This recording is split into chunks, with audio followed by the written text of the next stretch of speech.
My name is Zimbro. I'm the creative director of Clearbrook Center of the Arts, and what we're doing here is creating the largest indoor art installation in the state of Virginia. It's a project that's been in work for a couple years in kind of a covert manner because we wanted to keep it a secret, and we plan on opening publicly November 10th. So the first time I stepped foot in this building, I was 10 years old, and there was a kayak on the wall over there, and this was before the internet, so you remember that kind of thing.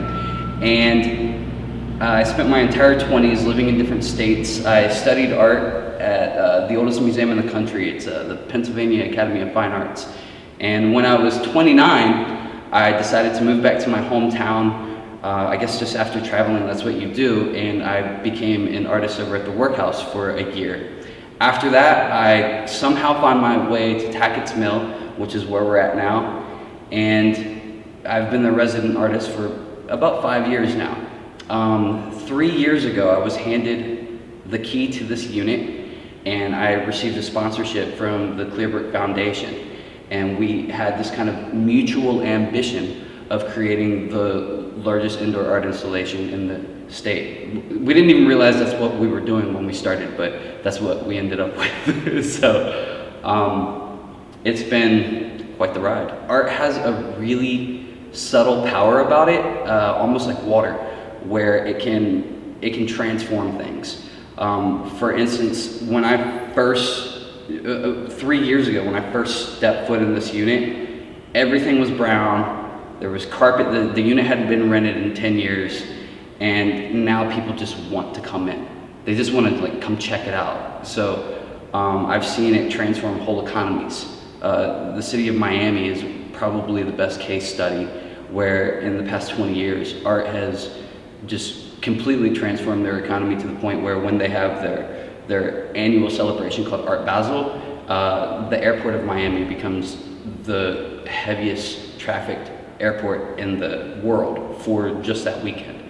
So that gives one example. And on a practical level, we're seeing that happen in this parking lot down here as well, and we haven't even opened up yet. Well, our structure is a 5,000 square foot unit, and we are tackling nearly 10,000 square feet of wall space. So if you include we have ceiling murals, we have floor murals.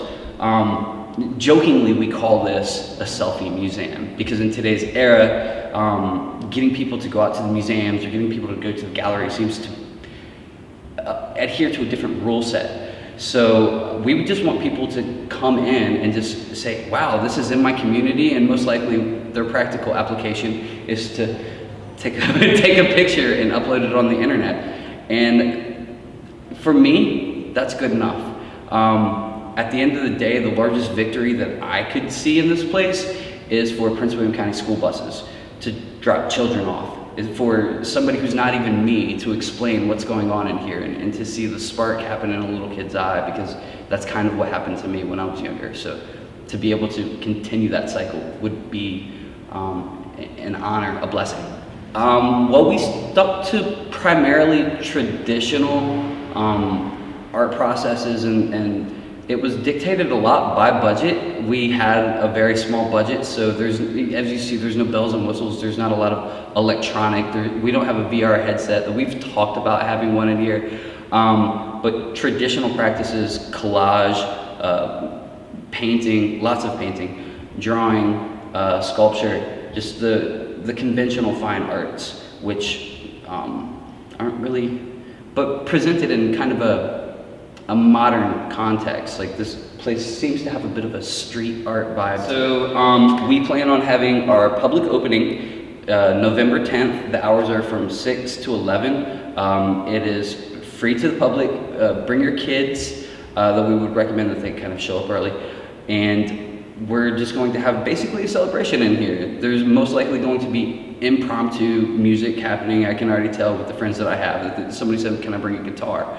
And so we haven't planned our music out, but we're most likely going to have music in here nonetheless.